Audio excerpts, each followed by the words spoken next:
Another installment of What They Said. Do I have that right? And it's Stephen Rubio and myself talking about films. We do them, we try to get to one a month. And Scott Woods often joins us, and he engineers, even when he doesn't, he engineers everything and puts it up on YouTube. This is the first one. I can't remember the last one we did, Stephen. A bit. It was a while ago. Anyway, we're talking about two films which have been in theaters. Air came out, and it's got a longer title. It's got Air, Birth of a Legend or something. Yeah, who cares? I've seen it in the trailer, and that's the only place I've seen it. Yeah, it came out, I think, probably as early as 3 months ago. It's now streaming on Prime, and it's the story of Nike coming up with the Air Jordan shoe, which didn't just change the shoe industry, it changed basketball, and probably not an exaggeration when Matt Damon says it's going to change the world. I think there's probably some truth to that.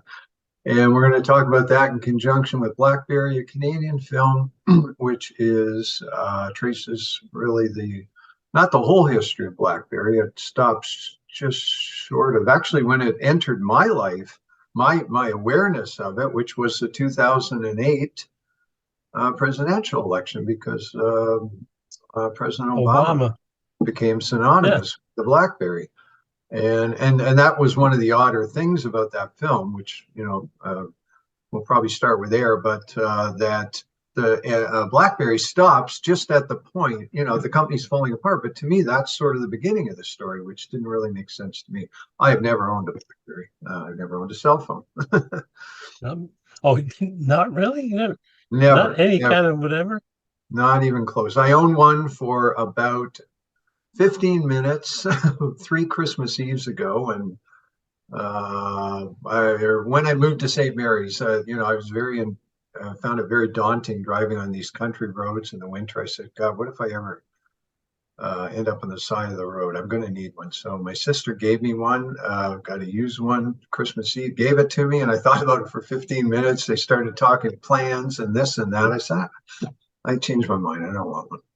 But we can get more into that later. How about we start with Air? Because that's fresh in my mind. Just rewatched it on Prime, taken a whole bunch of notes here, so I will periodically have to leave the screen to get the white glare in my face, which is probably showing up right now. And the first thing I'll say, Stephen, is that I liked it better the second time. I think it's one of those films, and this happens to me a lot. I don't know if it happens to you. Some films just benefit from being shrunk down and watched on TV, I think. Like their faults, you see them in a theater, and the things you don't like about them they're there. They're all over you. They're big and they're loud. And then you watch it again on the smaller screen, and many of those things just don't bother you as much, and you start to notice other things. I maybe should have jotted down. One thing I don't know if it's an irony, but we did go see it in the theater. Yeah. We should mention it's an Amazon production, not just it Oh, showed I up did. on I Amazon. don't even think I was aware of that. Amazon Studios. Anyway, well, we've got to go see it, on the big screen and blah, blah, blah. Well, it was a multiplex, and one of the other theaters was playing Dolby Cinema or IMAX or something. And like every 5 minutes or 10 minutes, there was all this booming noise coming out of another theater, drowning out the sound of the movie we were watching. And I thought, I should have just watched it at home. Wouldn't have had that problem.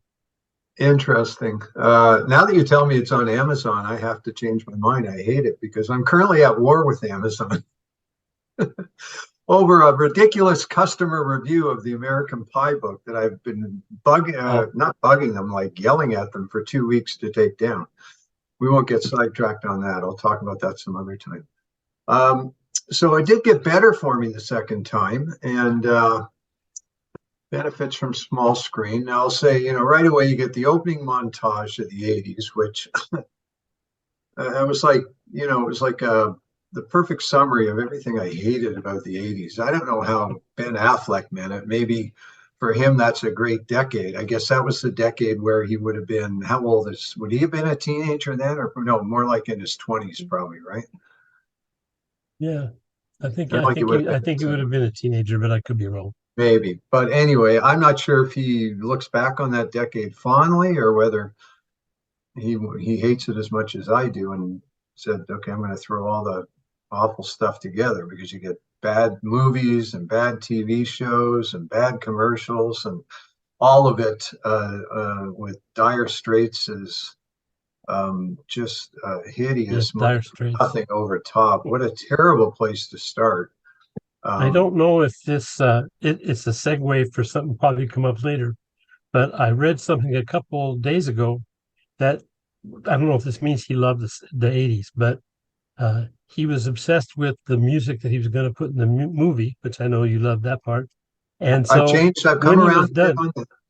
okay, well, when he was Okay. done, he put together a Spotify playlist, which has like 130 songs or something, takes 8 hours Oh, to play. And it's not just the songs in the movie, it's his favorite songs from the 80s, I guess. well, I'd be So very he interested. has I'm some going to look. connection to the period. Okay. I'm gonna look that up because I'm interested in what got left out. There's lots of Husker Du on there, I assume. If only. Lots of Meat Puppets, all my favorites. Um, I have come around a bit on the music. What I wrote down was that once you get past Dire Straits, which is just awful, and again, what did he mean by starting with that? Did he honestly? Because it's you get all this bad stuff from the '80s and the guitar riff from Money for Nothing. Is that supposed to be a thrilling moment, or is that supposed to or someone like me literally go, "Oh God, please no," because that's the effect it had. Well, also, What? there's a Well, question for me in that when they use a soundtrack that has songs relevant to the period, rather than having Hans Zimmer or whatever crank up a soundtrack, one of my questions would be, is it important for them to pick the music that the characters might have listened to at the time, or is it important to pick the music that fits whatever's going on in the movie that they want to illuminate?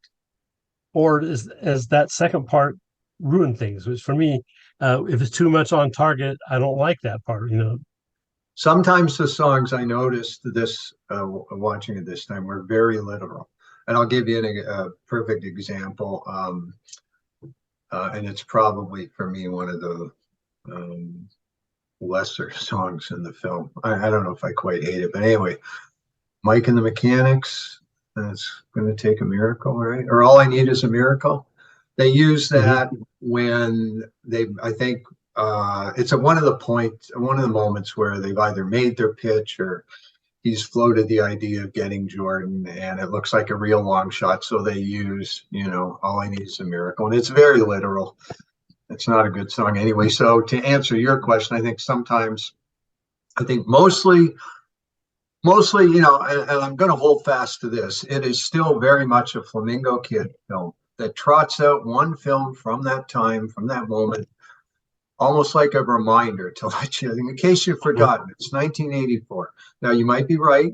In fact, you probably are. These are songs that those characters would listen to. And then I think there's this song is going to explain something about the film. I think it's a mishmash of all three. And then you add a fourth element from what you've told me. It's music that Ben Affleck has feeling for. So there's probably a lot going on in the soundtrack. But There's also an element of nostalgia in this, in that if it was a movie made in 1984 and they used popular music as the soundtrack, then they wouldn't have 30 plus years of looking back to say, this is the songs that we remember now from them. They're just playing the songs in the movie that fit the moment.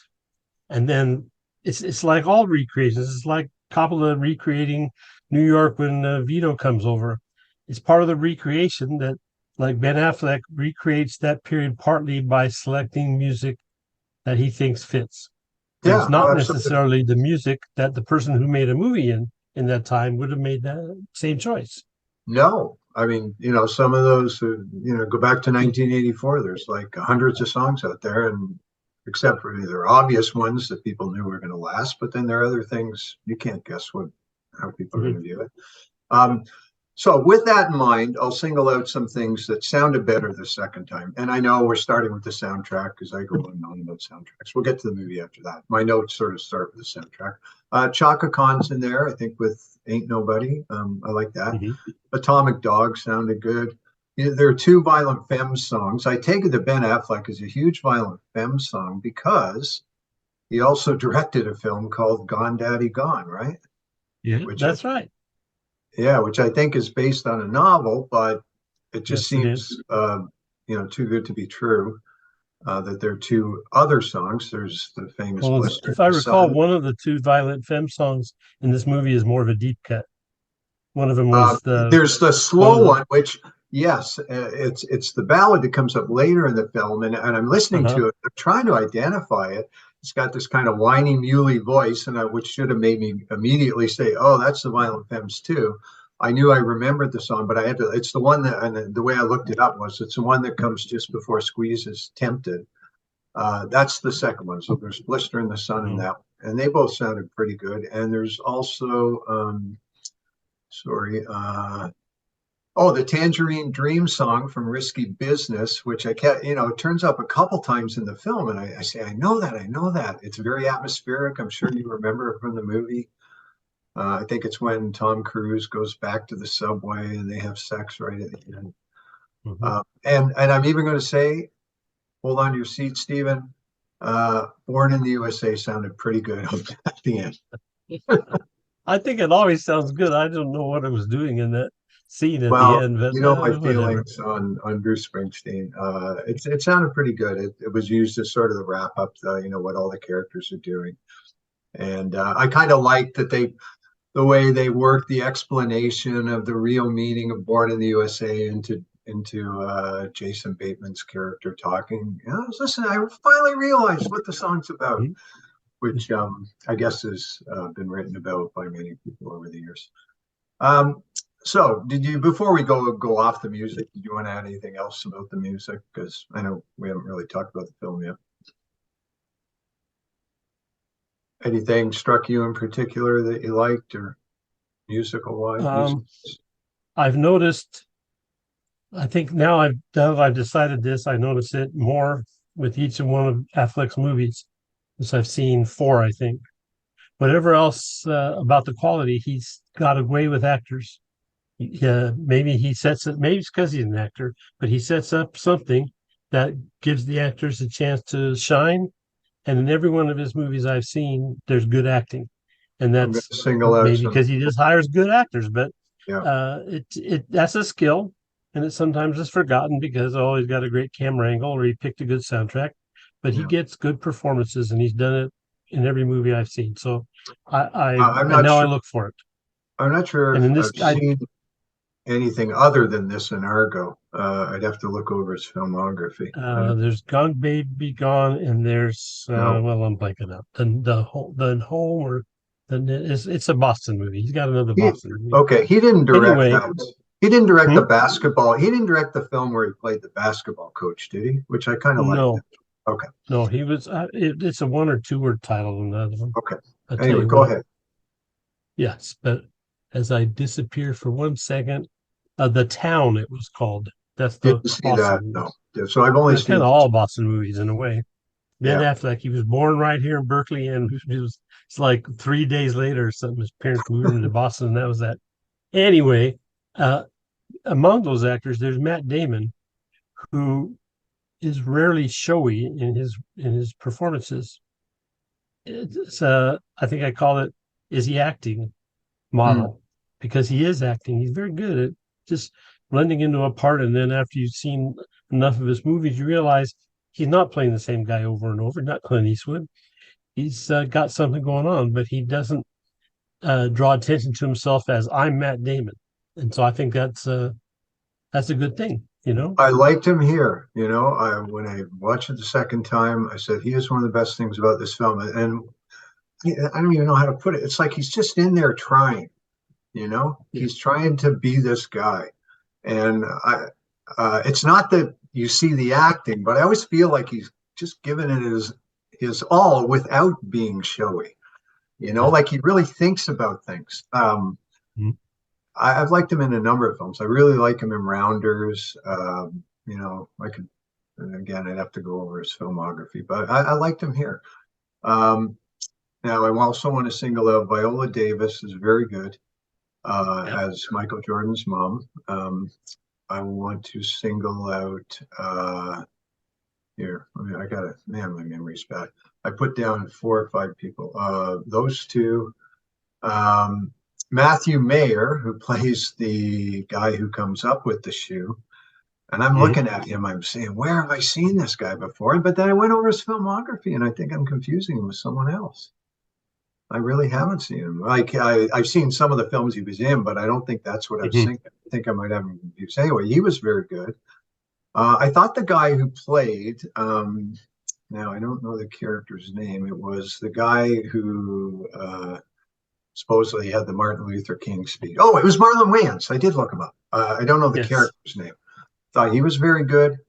And Chris Messina, I really liked, and I've liked him a lot in Sharp Objects and 6 Feet Mhm. Under. He plays Michael Jordan's agent. I liked him a lot, except for he has the big shouting scene at Yes. Matt Damon.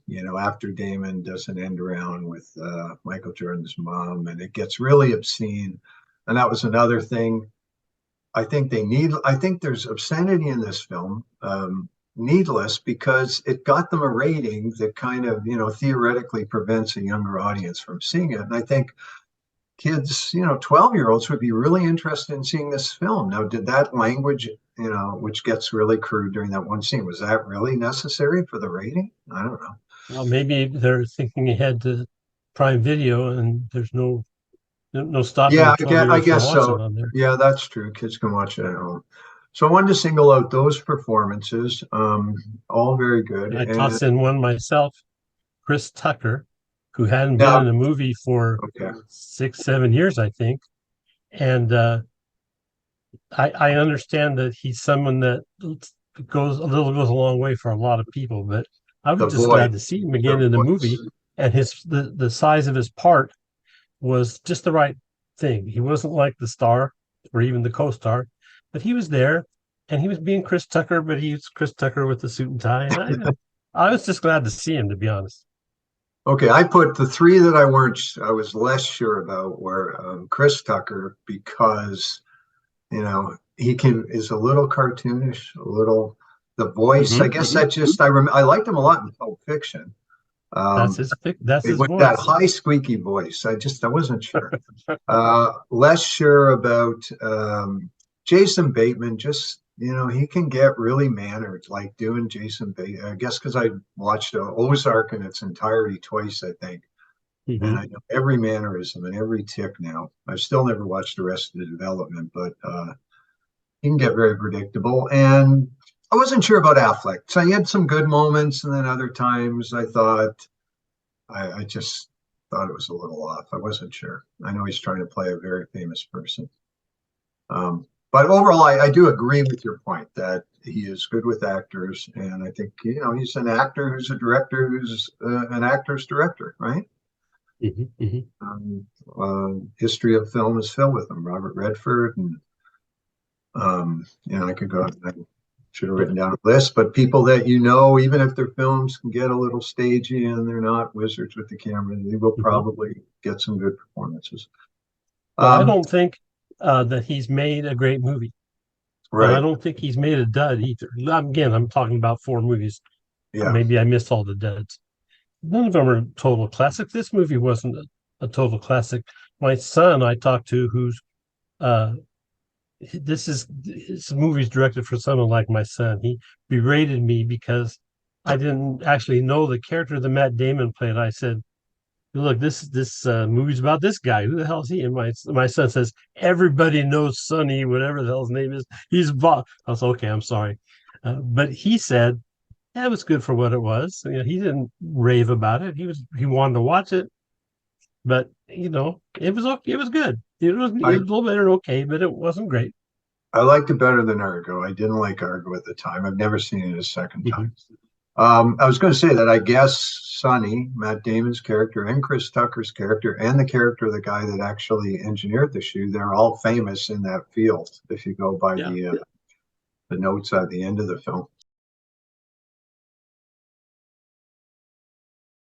I wanted to single out some scenes here.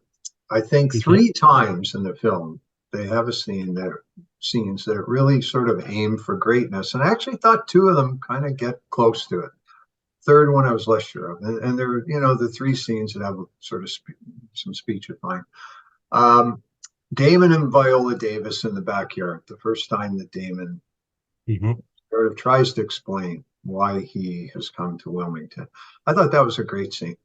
I thought played played great by both actors, and I felt that Matt Damon really communicated sincerity there. And then he starts to say, "Here's what the other 2 guys are going to say in their pitch." And it had a nice touch where he started to add a German accent to the Nike guy, and his mom sort of rolled her eyes. He said, "Please, just get rid of the voice." And he was dead on, more or less, about what Yes. and you get that echo later in the film and he tells her what to ask them, and sure enough, she asks the Adidas people, who's in charge now, and they sort of start bickering at the table. It's perfect. I thought that was a great scene. I thought it was a great scene where I really liked it the second time, where he explained to Jason Bateman, where he slowed down that play, that famous play from the Mm-hmm. NCAA final, and said, what he sees. Like, everybody's seen this. We know this play. And he goes, no, we've been looking at it the wrong way. And he explains how the guy that everybody thinks the pass is going to, Jordan wasn't a second option. The pass was going to Jordan. James Worthy was a distraction. And you watch it, and you see Bateman get caught up in it too. That's a great scene, I think. Now, the third one they try it is the big pitch with the family there. Mm-hmm. And, they're playing the video and it's not going well. And then Damon says, shut it off. And he gives this long speech. And it sells the parents on signing with. And something felt a little over the top with that. I don't know. Maybe if I saw it a third time, I think that was a great scene. That's a popular YouTube excerpt, Yeah. Yeah. because you can Those do it. three You can scenes, just take those 3 minutes. for I sure. think with the one where he discovers from the play in college, look what's going on, slow it down, all of that. I wanted to know if that was really what the guy did in real life, because you're Interesting. right. It was excellent scene, but part of me was thinking, did this really happen, or is this with the Ben Affleck scene? You know what would work great is if Was Jordan the really Matt, just a backup plan? Yeah. yeah, or something like that, and then only Matt Damon, and maybe that's actually the truth. I don't know. It certainly works as a scene. Yes. Only Dean Smith knows, or Yeah. Dean Smith and Jordan, and maybe James Worthy. But when you look at the play, it does look like that. Like, Worthy does not look like he thinks he's getting the ball. Yeah. Yeah. Uh, and it's pretty great. Now, what else did I write? Not showing. I thought it was in. Oh, here's some films. When I went on and wrote about the film in the immediate aftermath, first time when I went on the message board, here's some films I grouped it with. Now, obviously, it belongs with some other kind of product or company origin films, and the 3 I thought of were The Social Network, Tucker, which I haven't seen for ages, Francis Coppola's film, and the film The Founder, which I saw when it came out, and I didn't think a whole lot of. It's the Ray Kroc McDonald's film. Did you ever see Mhm. that with Tom Hanks? So, it belongs with those 3 films. And then I also mentioned it in connection with some other ones. And, being ILX, I immediately got shot down by a couple of people. I grouped it with American Hustle, Argo, and Jerry Maguire. And I wasn't sure. It was just sort of a feel thing. And when I think about it now, I think I'm thinking of all of those films. Maybe Argo applies a little less, but I think definitely American Hustle and Jerry Maguire. I mean, Jerry Maguire, the sports agent, but they'll have a certain kind of American, I don't know, this sounds corny, but go-getter mood to them. Mhm. And I think Argo sort of felt like that, even though it was a Canadian that came up with the escape plan. Um, they just sort of all fit together in my mind. I American think that Hustle that's a really good stuck fit. out. I think what happens in this movie is this odd is Matt Damon's character is the center, but because it's not, he doesn't underplay, but he's always kind of sneaking. the people who the Jerry Maguire characters are there. They're Oh Chris yeah, Messina. Chris There's all Messina these is, I people. guess. And Yes, I've never seen but Jerry Maguire, believe it or not. well, it's not the greatest movie, no. But That's, anyway, yeah, Matt Damon is that character. But if he were in any of those movies you mentioned, he would be very low key because the hustle, so to speak, is kind of cranked up. So again, that's just another example, I think, of a good use of Damon and or his figuring out the part well. yeah, he's got that kind of that thing about him, something about that. I guess it goes back to the always really trying, and he's the underdog. Um, and the last note I jotted was that, and this is just something a little odd, although it does make sense, not showing Michael Jordan. The only thing that was weird about it for me was it had an echo of the Harvey Weinstein film, where you're always seeing Weinstein, from behind or something. You never see Right. Michael. You finally hear his voice, almost the last line in the film. Or do you hear his voice when he says, "Hi, Michael"? I think you do hear his voice. I think you hear him once or twice, yeah. Yeah. So that was kind of an interesting decision, I guess. Just trying to find the right actor to do Michael Jordan. It just doesn't. I'll jump on that one because that was one of my things. Yeah. It's how my son started yelling at me because I said that the problem, and it's a clear one. I don't know the answer, but Ben Affleck has said I couldn't cast somebody as Michael Jordan. We all know Michael Jordan. If you did that, no one would believe it. So they worked around it. Well, the movie isn't a movie about Michael Jordan. It's a movie about a shoe Yeah. company, and it's a movie about that Sonny guy that Matt Damon plays. Who who the hell's he? Is Mike? Like I say, my son says no. We all know him. Anyway, you got a movie where one reason everybody goes see it because of Michael Jordan, but they can't really. I mean, Michael Jordan. I guess he picked Viola Davis. He said, "Get her to be my mom." He had nothing to do with this movie, and Yeah. he had and it was brilliant in a way that they took this story and made it about the shoe company. It was. But It was good. Michael Jordan, the guy that back that we see in those various scenes, he's there nonetheless. And Yeah. uh, that speech when Matt Damon, we're all going to be forgotten, but you're going to live for it. Well, yeah, that's kind of why this movie is. I kept wanting Michael Jordan, and I knew why he couldn't show up. So it's kind of a quandary. It was kind of funny when Phil Knight, after the meeting ends, he says, "Well, I think I'm going to be remembered." And during that meeting, the one key thing you do see Jordan kind of in profile when they start to play the video, and Mm-hmm. they're got him doing the famous shot. You see him like he doesn't even want to see that again, like not this again, Mm-hmm. which is what triggers Damon to call the audible. Um, Okay, and the last very like, which we got about 9 minutes left, which is perfect for BlackBerry. Last thing I'll say is, and the other thing with Michael Jordan is they're making this in the shadow of the long ESPN film, which I thought was very good. Yes. Yes. And you get 9 hours of Michael Jordan there. So this is a separate film, and even though, like you said, you wanted him there, I think they made the right decision. Yes. And also, why he's not there. Yeah. But Now, it's just BlackBerry, how like I said, go ahead, I just sir. don't know how do you sell a movie. It's about a shoe company. Okay, you can say it's about Air Jordans, and that's really the catch, and we all know that, and I get it. And as we trans move on to BlackBerry and set it up for, I guess we're going to have to shut down and turn on. But the one of the comparisons I felt was true to life stories, but we know who Michael Jordan is, and we know what BlackBerry is. But I don't, and maybe you knew, but I don't know these guys that the characters who invented BlackBerry. Don't They're know the just first thing about characters. They're not. didn't They're not know. Steve Jobs. They're not Bill Gates. They're just the guys who invented BlackBerry. Right. So it right there. It's a different story. It's like, of course, that movie is about the BlackBerry because the guys they have to sneak in the back door, whereas with Air, there's Michael Jordan that everybody knows, and they have to And Phil Knight. deal. I think Phil Knight is pretty well known, Yes, right? he is. He is. Yes, he It's is. like the social network by now. By the time they made the social network, Mark Zuckerberg was, you know, extremely I was famous. still teaching because I used it in the class. So That's all I remember. We read the book and watched the movie. There's a movie, book, The Social Network, came out before the film. Yeah, it came. It was based on it, and Didn't even I know love that. doing that as a teacher. I like teaching book and movie as a way Okay, to compare and look at what happened. wasn't aware I of that. saw an interview with actually it wasn't an interview. It was the director of BlackBerry. He made a video of he read letterboxed reviews of BlackBerry.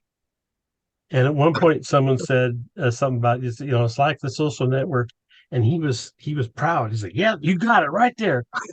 He was thinking about social network when he made BlackBerry because I guess he loves social I network think and he you would wanted to. have to. Yeah. I mean, Yeah, if you embark on that film, I think that film's got to be in the back of your mind. I mean, they're nothing alike, but no, he's got to be aware of it. Okay.